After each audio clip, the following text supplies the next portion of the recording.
अस्सलाम वालेकुम। उम्मीद है कि आप खैरियत से होंगे। आज मैं आपको ये बताना चाहता हूं कि प्रोस्टेट कैंसर से बचाव एक बहुत ही दिलचस्प काम है। और जब मैं कहता हूं कि दिलचस्प काम, तो मेरी मुराद उन कामों से है जिनमें मर्दों की बहुत दिलचस्पी होती है। लेकिन पहला सवाल ये पैदा होता है कि आखिर हम प्रोस्टेट कैंसर से बचाव की बात क्यों कर रहे हैं। और इसका जवाब यह है कि मर्दों में 80 साल की उम्र तक 80% इम्कान है कि प्रोस्टेट कैंसर हो जाए। लेकिन मैं इस चीज से परेशान नहीं और ना ही आपको परेशान करना चाहता हूं, इसलिए कि मैं जानता हूं कि प्रोस्टेट कैंसर को रोका भी जा सकता है, और अगर ये कैंसर वाकई हो भी जाए तो इसकी जल्दी तशखीस के बाद मुकम्मल इलाज, और मुकम्मल इलाज से मुराद है शिफा, 90% से ज्यादा मुमकिन है। तो चले आए, सबसे पहले बात करते हैं रोकथाम की। तो मैंने आपसे जिक्र किया था कि प्रोस्टेट कैंसर को रोकने के जो इकदाम हैं वो ऐसे काम हैं जिनमें मर्दों की बहुत दिलचस्पी होती है। और मर्दों की दिलचस्पी किस में है? जी हाँ, मोहब्बत, जिनसी कशिश, सेक्स। सेक्स के लिए उर्दू में लफ्ज मुबाशरत या जमा इस्तेमाल होता है, लेकिन मेरे ख्याल में हम इसको सेक्स या जिनसी ताल्लुक ही कहेंगे। और साइंसी तहकीक से यह साबित हुआ है कि जो मर्द बाकायदगी से और बार बार सेक्स यानी जिनसी ताल्लुक कायम रखते हैं, उनमें प्रोस्टेट कैंसर के इम्कानात बहुत कम होते हैं। लेकिन ठहरिए, इससे पहले कि आप कोई कदम उठाएं, मेरी एक और बात गौर से सुनिएगा। बार बार और बाकायदगी से जिनसी ताल्लुक यानी सेक्स करने से प्रोस्टेट कैंसर कम तो होता है, लेकिन अगर कोई जिनसी मर्ज हो, इस किस्म की मुतादी बीमारी, इन्फेक्शियस डिजीज जो जिनसी अमल से फैलती है, जिसको हम सेक्सुअली ट्रांसमिटेड डिजीज या एसटीडीज कहते हैं, तो उनसे प्रोस्टेट कैंसर के इम्कानात बढ़ जाते हैं। तो बहुत जरूरी है कि अगर खुदा ना खास्ता किसी शख्स को या उसके साथी को जिनसी बीमारी लायक है, तो वो उसका मुवस्सर इलाज करवाए।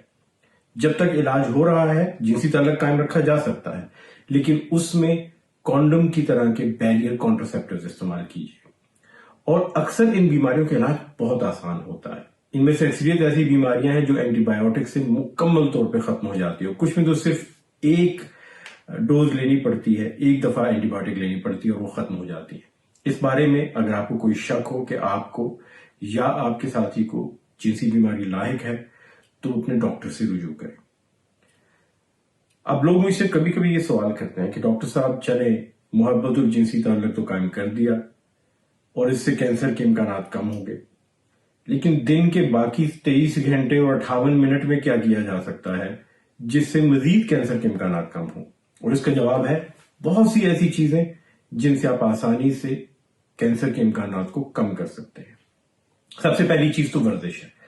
अगर आप किसी किस्म की भी वर्जिश करते हैं जिससे आप कैलोरीज बर्न करते हैं और जिससे आप सेहतमंद रहते हैं, तो कैंसर के इम्कानात, खुसूसन प्रोस्टेट कैंसर के इम्कानात कम हो जाते हैं।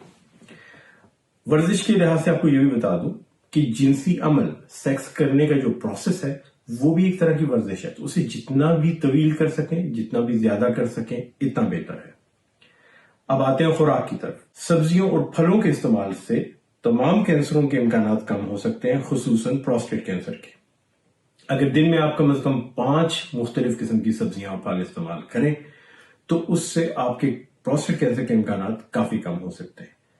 ऐसी सब्जियां और ऐसे फल जिनमें विटामिन ई और एक मादनी अंसर सिलीनियम पाया जाए, वो खुसूसी तौर पे प्रोस्टेट कैंसर के इम्कानात को कम करते हैं।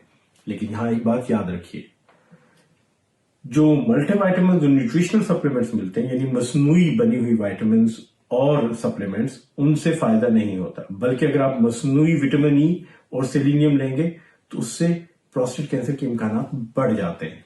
खुराक के बारे में हमने बात की कि ऐसी खुराक है जिनमें एक मादनी अंसर सेलेनियम और विटामिन ई पाए जाएं, उनसे प्रोस्टेट कैंसर होने के इम्कानात कम हो जाते हैं। अब वो कौन से खाने हैं जिनमें ये चीजें पाई जाती हैं? और आपको जान के खुशी होगी कि ज्यादातर वो चीजें हैं जो मर्द बड़े शौक से खाते हैं। तो इसमें मछली है, खासतौर पे टूना, सार्डीन्स, हैलीबर्ट, श्रिम्प्स हैं, झींगा जिसे आप कहते हैं। इसके अलावा बीफ लिवर है, बड़े गोश्त गाय की कलेजी, चिकन, मुर्गी, एग्स, अंडे और कॉटेज चीज, पनीर। ان سب چیزوں میں آپ کو سیلینیم کا معدنی عنصر ملے گا، اور ان کے اندر ایسے اجزاء ہیں جو پروسٹیٹ کینسر کے رسک کو کم کرتے ہیں، ان کے امکانات کو کم کرتے ہیں۔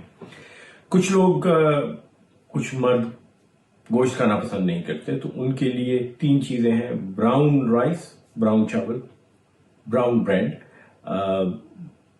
آٹا، گندم کا آٹا، لیکن وہ آٹا جو سفید نہ ہو، براؤن ہو، اور اس کے علاوہ بیک بینز، پھلیاں جن کو پکایا گیا ہو، ان کے اندر بھی سیلینیم کی اچھی کوانٹٹی پائی جاتی ہے۔ وائٹامن ای کا جہاں تک تعلق ہے تو یہ زیتون کے تیل، بادام، روغن بادام یعنی بادام کے تیل، چلغوزے اور پستے میں پایا جاتا ہے۔ اس کے علاوہ مچھلیوں میں سالمن اور ٹراؤٹ مچھلی اور کاڈ مچھلی میں پایا جاتا ہے۔ پھلوں میں آم کے اندر وائٹامن ای کافی زیادہ ہوتا ہے۔ ٹماٹر اور دیگر پھلوں میں بھی یہ کافی پایا جاتا ہے۔ ٹماٹروں کے بارے میں کہتے ہیں کہ ان کو اگر پکا کے کھایا جائے اور ان کو کسی سوس کی صورت میں استعمال کیا جائے تو ان کی افادیت زیادہ ہے پروسٹیٹ کینسر کے امکانات کم کرنے میں۔ مزید جو سبزیاں ہیں اور ان میں شلجم آتا ہے، شلجم کھانے سے بھی پروسٹیٹ کینسر کے امکانات کم ہوتے ہیں، اور خوبانی اور ریسبریز کی وجہ سے بھی آپ کو وائٹامن ای اچھی مقدار میں ملتا ہے اور پروسٹیٹ کینسر کے امکانات کم ہوتے ہیں۔ اور آخری چیز جو کہ بہت ہی زبردست ہے وہ ہے سرخ مرچ کا پاؤڈر۔ تو پیسی ہوئی مرچ، سرخ مرچ، اس کے اندر وائٹامن ای کی کافی مقدار ہوتی ہے اور یہ بھی پروسٹیٹ کینسر کے امکانات کو کم کرتی ہے۔ خوراک کے بارے میں یہ جاننا بھی ضروری ہے کہ دودھ اور دودھ سے بنی ہوئی مصنوعات کے کم سے کم استعمال سے پروسٹیٹ کینسر کے امکانات بھی کم ہو جاتے ہیں۔ اب سوال یہ پیدا ہوتا ہے کہ ہم نے پروسٹیٹ کینسر سے بچاؤ کے اقدامات تو کر دیے، یہ کیسے پتا چلے گا کہ کینسر کا خطرہ ہے یا نہیں؟ اور اس کا جواب ہے اسکریننگ۔ 50 سال سے اوپر کی عمر میں یہ کہا جاتا ہے کہ مرد حضرات اپنے لیے خاص طور پہ ٹیسٹ کروائیں جن سے یہ پتا چل سکے کہ ان میں پروسٹیٹ کینسر ہونے کا خطرہ ہے یا نہیں۔ پہلے وقتوں میں یہ کافی مشکل عمل تھا۔ ڈاکٹر صاحبان دستانے چڑھا کے بڑی آنت کا معائنہ کرتے تھے، اور یہ ایک ایسا عمل تھا جس سے اکثر لوگ کافی متنفر تھے اور وہ ڈاکٹر کے پاس جانا پسند نہیں کرتے تھے۔ آپ کو یہ جان کے خوشی ہوگی کہ اب اس قسم کے کسی بھی پروسیجر کی ضرورت نہیں رہی۔ اب ڈاکٹر کو بڑی آنت کا معائنہ کرنے کی ضرورت نہیں، آپ ایک عام بلڈ ٹیسٹ کرواتے ہیں جس کا نام PSA ہے، پروسٹیٹ اسپیسیفک اینٹیجن۔ اگر اس کے نتائج صحیح نہ آئے تو MRI اسکین کے ذریعے پروسٹیٹ کو دیکھا جا سکتا ہے۔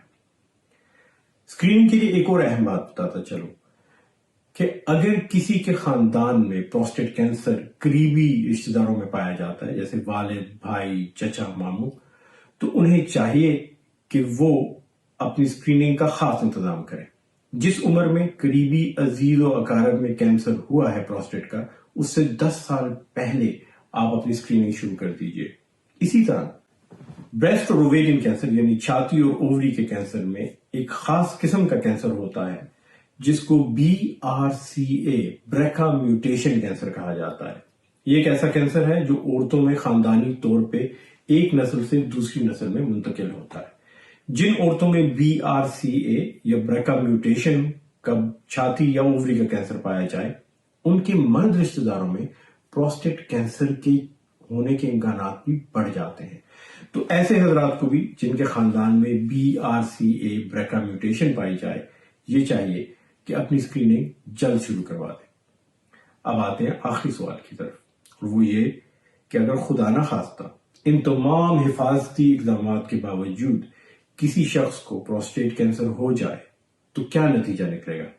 اور اس کا جواب یہ ہے کہ اگر ابتدائی مراحل میں اس کینسر کو پکڑ لیا جائے اور اس کی جلدی تشخیص اور جلد علاج ہو تو 90% سے زیادہ کینسروں کو جڑ سے ختم کیا جا سکتا ہے، اور جو کینسر جڑ سے ختم نہ ہو ان کو بھی مؤثر علاج کے ذریعے بہت اچھی طرح کنٹرول کیا جا سکتا ہے۔ 70% پروسٹیٹ کینسر کے مریضوں میں زندہ رہنے کی شرح 10 سال سے زیادہ ہے، اور اب نئے علاج کی آمد سے یہ مزید بہتر ہو رہی ہے۔ بلکہ میرا ایک مریض پچھلے 26 سال سے پروسٹیٹ کینسر کے ساتھ زندہ ہے، وہ علاج بھی کروا رہا ہے اور بہت اچھی زندگی گزار رہا ہے۔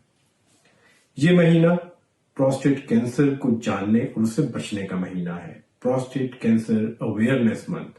میں آپ سے درخواست کروں گا کہ ان معلومات کو جس قدر ہو سکے پھیلائیں اور جتنے لوگوں تک ہو سکے پہنچائیں، تاکہ میں اور آپ مل کے اپنی اور بہت سے اور لوگوں کی زندگیاں بچا سکیں۔ سننے کا بہت بہت شکریہ۔ مزید تفصیلات کے لیے YouTube channel killing cancer kindly with doctor Khan پہ تشریف لے جائیے۔